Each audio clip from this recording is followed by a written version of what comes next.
കാലമാടന്റെ പെണ്ണ്. രചന നിലാവിന്റെ കൂട്ടുകാരി. അവതരണം സാലിം കരുളായി. മോളെ പതിയിറങ്ങ്.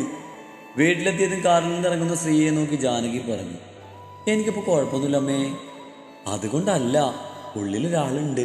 ആ ബോധം വേണിനി, നടക്കുമ്പോഴും കിടക്കുമ്പോഴും ഇരിക്കുമ്പോഴെല്ലാം. ആ, ഞാൻ ശ്രദ്ധിച്ചോളാം. അതും പറഞ്ഞ് സ്ത്രീ വീട്ടിലേക്ക് കയറി. അവൾക്ക് എല്ലാവരും ഉമ്മറത്തേക്ക് ഇറങ്ങി വന്നിരുന്നു. അവിടേക്ക് മുഖത്ത് തെളിച്ചം കണ്ടപ്പോഴേക്കും അവൾക്ക് മനസ്സിലായിരുന്നു അവരെല്ലാം അറിഞ്ഞു. എല്ലാവരുടെയും സ്നേഹപ്രകടനം കണ്ടതും സ്ത്രീ വേഗം റൂമിൽ പോയി കിടന്നു. നീ എന്താ അബി എന്നെ ഇങ്ങനെ നോക്കുന്നേ? തന്നെ സംശയത്തോടെ നോക്കുന്ന അബിയെ കണ്ട് നെറ്റിച്ചു വിളിച്ചുകൊണ്ട് ചോദിച്ചു. ഒന്നുമില്ല. നീ സത്യത്തിൽ ഗർഭിണിയാണോ ശ്രീ? അതെന്താ നീ അങ്ങനെ ചോദിച്ചേ? ഒന്നുമില്ല, ഞാൻ വെറുതെ ചോദിച്ചെന്നേ ഉള്ളൂ. നീ ഇവിടെ ഇരിക്ക്, ഞാൻ ബാവജിയോടും സംസാരിക്കട്ടെ. ശ്രീ അബിയെ പിടിച്ച് തൻ്റെ അരികിലിരുത്തി അവളുടെ വീർത്തുന്തിയ വയറിൽ മുഖം പൂത്തിക്കൊണ്ട് പറഞ്ഞു, മേമയുടെ ബാവച്ചേ. ദേ അബി, കുഞ്ഞനങ്ങി. ശ്രീയുടെ വിളി കേട്ടതും കുഞ്ഞനങ്ങിയതും ശ്രീ വിടർന്ന കണ്ണുകളോട് അബിയോട് പറഞ്ഞ് കൗതുകത്തോടെ ആ വയറിലേക്ക് നോക്കിയിരുന്നു. കുറച്ച് കഴിഞ്ഞാലേ ഇതുപോലെ നിന്റെ വയറിലുള്ള ആളും അനങ്ങി തുടങ്ങും. അബി ചിരിയോടെ പറഞ്ഞത് കേട്ട് ശ്രീ അവളുടെ വയറിൽ കൈവച്ചു. എന്തോ ആലോചിച്ച് പിന്നെ അതുപോലെ തന്നെ കിടന്നു. മോനെ. എന്താമ്മേ? അമ്മയുടെ വിളി കേട്ടതും എന്തോ ആലോചനയില്ല എന്ന ദാസൻ അവരെ നോക്കി. അത് പിന്നെ കുട്ടികളുടെ കാര്യത്തിലെടുത്ത് ആ തീരുമാനം മാറ്റുന്നതല്ലേ നല്ലത്. അവർക്കിടയിലുള്ള പ്രശ്നങ്ങൾ അവരായിട്ട് തീർത്തോളൂ. നമ്മൾ ഇനി അതിൽ ഇടപെടണോ? ഞാനിപ്പോൾ അതാ ചിന്തിക്കുന്നത്. ഇത്രയൊക്കെ ആയ സ്ഥിതിക്ക് അവർക്കിടയിലുള്ള പ്രശ്നം ഇനി അവർ തന്നെ പറഞ്ഞു തീർത്തോട്ടെ. എന്നിട്ട് അവർ തീരുമാനിക്കുന്നത് എന്താ വെച്ചാൽ അതിലേക്ക് നമുക്ക് നിന്നു കൊടുക്കാം. പിന്നെ അംബിക വിളിച്ചിരുന്നു.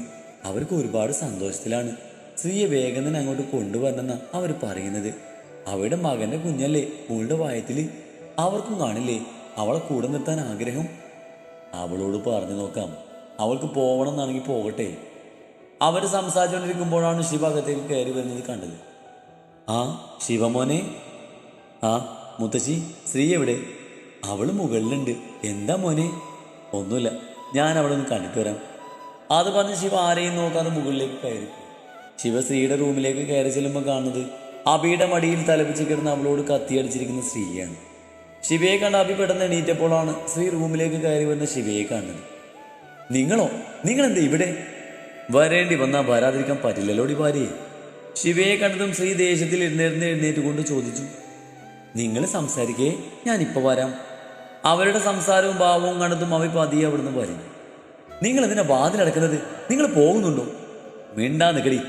ഇല്ല, നിങ്ങൾ എന്നെ വന്നേ പോയേ. ഞാൻ എൻ്റെ കൊച്ചിനെ കാണാൻ വന്നതാ. നിങ്ങളുടെ കൊച്ചോ? നിങ്ങളുടെ കൊച്ചും കുഞ്ഞൊന്നും ഇവിടെ ഇല്ല. അതെന്ത് പറച്ചിലാണ്? നമ്മുടെ കുഞ്ഞല്ലേ നിന്റെ വയറ്റിലുള്ളത്. ദൈവമേ, ഇങ്ങനെ എന്ത് ഭാവിച്ച? ആ പിന്നെ നീ വേഗം റെഡിയാകെ, നമുക്ക് വീട്ടിലേക്ക് പോകാം. നമുക്കോ? ഞാൻ വരുന്നൊന്നുമില്ല. ഇനി ആ വീട്ടിലേക്ക് ഇല്ലെന്ന് തീരുമാനിച്ചാ ഞാൻ ആ പടി ഇറങ്ങിയത്. അതെന്ത് വർത്താനാണ്? എൻ്റെ കുഞ്ഞ് എൻ്റെ കൂടെയല്ലേ വേണ്ടത്. അതിനൊന്നുമില്ല, നീ വരണം. ഞാൻ വരില്ല. നിങ്ങൾക്ക് എന്നെ വേണ്ടല്ലോ. എന്നെ നിങ്ങളുടെ ജീവിതത്തിൽ നിന്ന് ഒഴിവാക്കി നിൽക്കുമല്ലേ? ഓഹോ, അപ്പം അതാണ് പ്രശ്നം. ശിവശ്രീ പറഞ്ഞത് കേട്ട് മനസ്സിൽ പറഞ്ഞ് അവളെ നോക്കി. അപ്പം നീ വരില്ല എൻ്റെ കൂടെ? ഇല്ല. ശിവയെ നോക്കാതെ മുഖം വെട്ടിച്ചുകൊണ്ട് ശ്രീ പറഞ്ഞു കഴിഞ്ഞപ്പോഴാണ് അവൾക്ക് താൻ വായുവിൽ വരുന്നത് പോലെ തോന്നിയത്. ഇട കാല, എന്നെ താഴെ നിർത്തറ, എന്നെ എങ്ങോട്ടേക്ക് കൊണ്ടുപോകുന്നേ? ശ്രീ ശിവയുടെ പുറത്തടിച്ചുകൊണ്ട് പറഞ്ഞു. ശിവ അതൊന്നും മൈൻഡ് ചെയ്യാതെ അവളെടുത്തുകൊണ്ട് താഴേക്ക് പോയി. അങ്കിളേ, ഇവളെ ഞാൻ കൊണ്ടുപോവാം.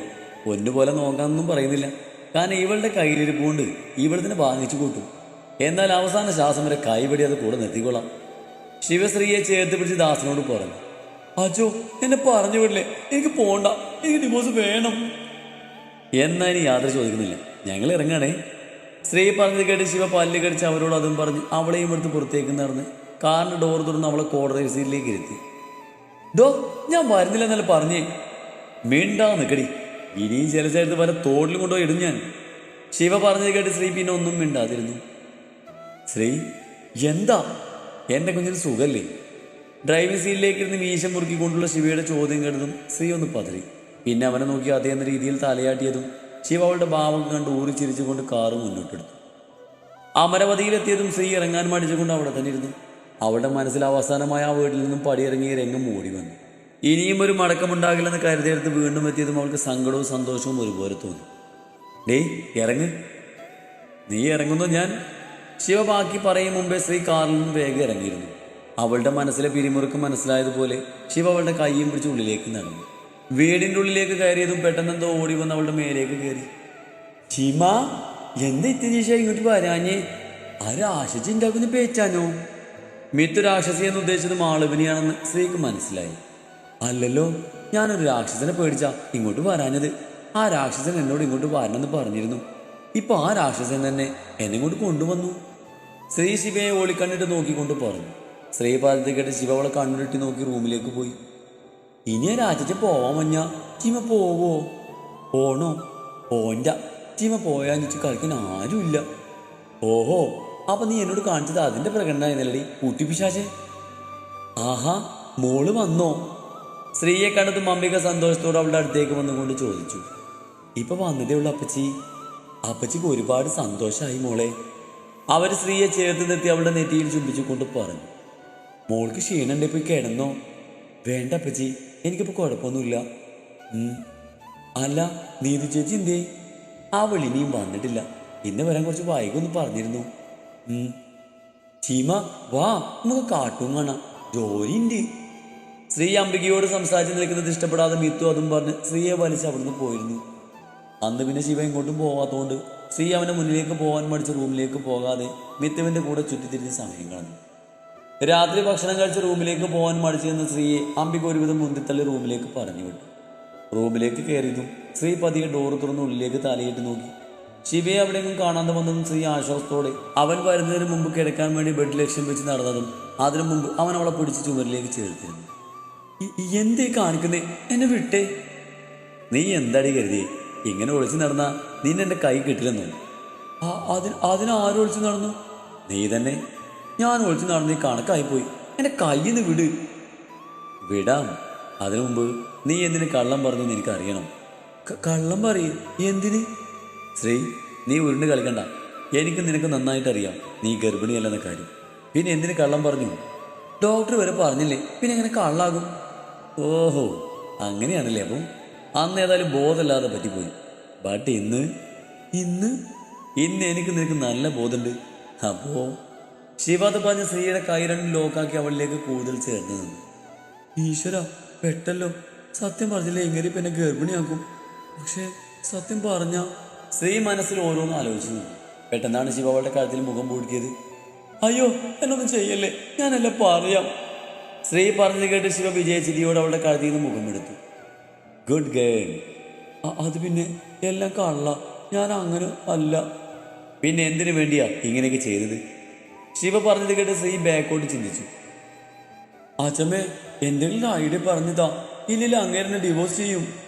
ഞാൻ എന്ത് പറയാനാ? ഒക്കെ വരും പോലെ വരട്ടെ. നിങ്ങൾക്ക് പരസ്പരം ഒത്തുപോകാനാവില്ലെങ്കിൽ അതല്ലേ നല്ലത്. വയസ്സാണെന്ന് ഞാൻ നോക്കില്ല, എടുത്ത് എറിയും ഞാൻ. നിങ്ങൾ ഒറ്റൊരാൾ കാരണം അങ്ങനെ എന്നെ കെട്ടിയേ. ഇപ്പൊ പറയുന്നത് കേട്ടില്ലേ? ഈ ഡിവോഴ്സ് എങ്ങനെ നടന്ന സത്യമായിട്ട് അച്ഛനെ കൊല്ലും ഞാൻ. ഇതിപ്പോ വല്ലാത്ത വല്യടങ്ങേറായല്ലോ. അച്ഛമ്മ പ്ലീസ്. ആ, ഒരു ഐഡിയ ഉണ്ട്. പക്ഷേ എന്ത് പക്ഷേ? അത് പിന്നെ നീ ഗർഭിണിയായ പോലെ ആക്ട് ചെയ്യണം. അതെന്തിനാ? എടി പൊട്ടി, നീ ഗർഭിണിയാണെന്ന് അറിഞ്ഞാൽ നിന്റെ അച്ഛനെ ഡിവോഴ്സ് മുന്നോട്ട് കൊണ്ടുപോകില്ല. നിനക്ക് അവനെ കിട്ടുകയും ചെയ്യും. നല്ല ഐഡിയ. പക്ഷെ ഒരു പ്രശ്നമുണ്ട്. ഇതുവരെ അങ്ങനെ ഒരു കാര്യത്തിൽ ചാൻസ് ഇല്ലാത്തതുകൊണ്ട് അങ്ങനെ വിശ്വസിക്കുമോ? അതൊക്കെ നിന്റെ കയ്യിലാണ്. നീ വേണ്ടതുപോലെ കൈകാര്യം ചെയ്താൽ മതി. അത് പറഞ്ഞവർ അവളുടെ ചെവിയിൽ എന്തൊക്കെയോ പറഞ്ഞു കൊടുത്തു. അതൊക്കെ കേട്ട് ശ്രീ ആദ്യം പോലെ തലയാട്ടി. പിന്നെ ശ്രീമോളെ, ഈ കാര്യം നമ്മൾ രണ്ടാളല്ലാതെ മൂന്നാമതൊരാൾ അറിയരുതേ. അല്ല അച്ഛമ്മേ, എന്നാലും അറിയില്ല ഇത് കള്ളാണെന്ന്. അപ്പൊ എന്ത് ചെയ്യും? അതിനിതങ്ങ് സത്യാക്കിയാ പോരെ. അതെങ്ങനെ? ഓ, ഇനി അതും പറഞ്ഞു തരണമായിരിക്കൂല്ലേ. നീ പോകുന്നുണ്ടോ കോച്ചേ? നിന്നെയൊക്കെ കെട്ടിച്ചുവിട് ഞങ്ങളെ പറഞ്ഞാൽ മതി. ഓ, എന്താലോചിച്ച് നിൽക്കാം. സത്യമായിട്ട് എല്ലാ അച്ഛമ്മയുടെ പ്ലാനാണ്. എനിക്ക് ഇതൊരു പങ്കുമില്ല. പിന്നെ ആ ഡോക്ടറെ കൊണ്ട് ഞാൻ കള്ളം പറയിപ്പിച്ചതും അച്ഛമ്മ പറഞ്ഞിട്ടാ. ഓഹോ, എന്തിനാണ് എല്ലാവരും ഈ പരിചയം ഇങ്ങനെയൊക്കെ ചെയ്തു കൂട്ടിയത്? അത് പിന്നെ നിങ്ങൾ ഡിവോഴ്സ് ചെയ്യാൻ സമ്മതിച്ചില്ലേ? ഇങ്ങനെയൊക്കെയാണെന്ന് അറിയുമ്പോൾ നിങ്ങൾ ഡിവോഴ്സ് ചെയ്യില്ലല്ലോ, അതിനു വേണ്ടിയാ. എല്ലാവരോടും നീ കള്ളം പറഞ്ഞെന്ന് പറയട്ടെ ഞാൻ? വേണ്ട. വേണ്ടെങ്കിൽ പിന്നെ ഒരു ഒറ്റ കാര്യമേ ഇനി ചെയ്യാനൊക്കത്തുള്ളൂ. അതെന്താ? അത് ശിവ അവളുടെ ഇടുപ്പിൽ മുറുകെ പിടിച്ച് അവളെ തന്നിലേക്ക് ചേർത്ത് നിർത്തി അവളുടെ കഴുത്തിലേക്ക് മുഖം പൊടുത്തിയതും ശ്രീ ഒന്ന് വെട്ടി വിറച്ചു. പെട്ടെന്ന് തന്നെ അവൾ ബോധം വന്നതുപോലെ അവനെ തള്ളി മാറ്റി. ദേ, ഞാൻ ഒട്ടാൻ വന്ന കൊല്ലും ഞാൻ.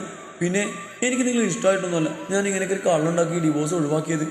പിന്നെ ഞാനില്ലാതെ നിങ്ങളങ്ങനെ സൂചിച്ച് ജീവിക്കണമെന്ന് കരുതിയ. പിന്നെ അന്ന് പറഞ്ഞത് തന്നെ ഇന്നും എനിക്ക് പറയാനുള്ളൂ, എന്നെ ശല്യം ചെയ്യരുത്. നിങ്ങൾക്കൊരു ശല്യത്തിന് ഞാൻ വരില്ല. ശ്രീ, എനിക്ക് പറയാനുള്ളതെങ്കിലും നിനക്ക് കേട്ടൂടെ? ഒന്നും കേൾക്കണ്ട, എനിക്കിത്തിരി മനസമാധാനം വേണം. അത്രയും പറഞ്ഞ് ശ്രീ ശിവയെ ഒന്നും നോക്കുകൂടി ചെയ്യാതെ ബെഡിൻ്റെ ഓരത്ത് പോയി കിടന്നു. കിടക്കുമ്പോൾ അവൾ കേട്ടിരുന്നു ശക്തിയിൽ അടിയുന്ന ബാൽക്കണി ഡോറിൻ്റെ ശബ്ദം. പറഞ്ഞത് കൂടിപ്പോയോ? കൂടിപ്പോയാലും കുഴപ്പമൊന്നുമില്ല. ഞാനിത്ര സങ്കടപ്പെട്ടു. അത്രയൊന്നും വരില്ലല്ലോ. ഏതായാലും ഇപ്പം ഇത്തിരി ആശ്വാസമൊക്കെ ഉണ്ട്. അത് പറഞ്ഞ് ശ്രീ തലവടി പുതപ്പെട്ട് മൂടിക്കിടന്നു. രാവിലെ ശ്രീ എണീക്കുമ്പോൾ റൂമിൽ ശിവയില്ലായിരുന്നു.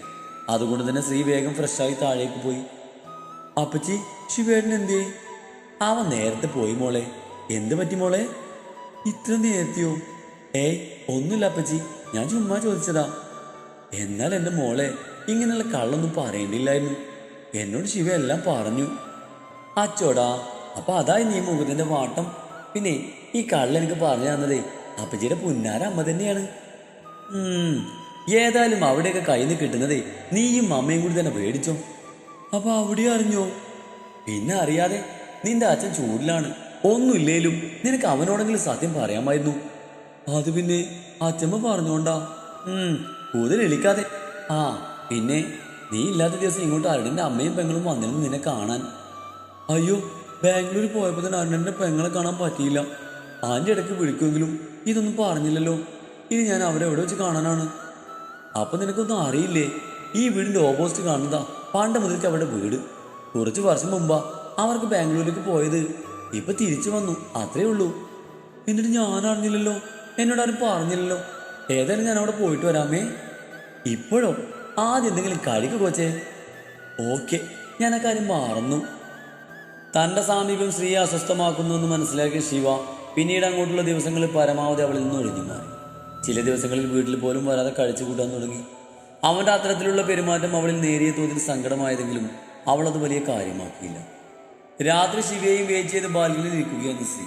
സമയം വൈകുന്തോറും അകാരണമായൊരു ഭയം അവളെ വലിഞ്ഞു മുറുക്കാൻ തുടങ്ങിയിരുന്നു. ഭക്ഷണം കഴിച്ചുകൊണ്ടിരിക്കുമ്പോൾ ശരത്തിനൊരു കോള് വന്നതും അവനും അച്ഛനും ടെൻഷൻ അടിച്ചു. അപ്പം തന്നെ ആരോടൊന്നും പറയാതെ പോയതും എല്ലാം ആലോചിച്ചതും സ്ത്രീ സമാധാനമില്ലാതെ ഇരുന്നേരത്തും എണീറ്റ് അങ്ങോട്ടും ഇങ്ങോട്ടും നടക്കാൻ തുടങ്ങി.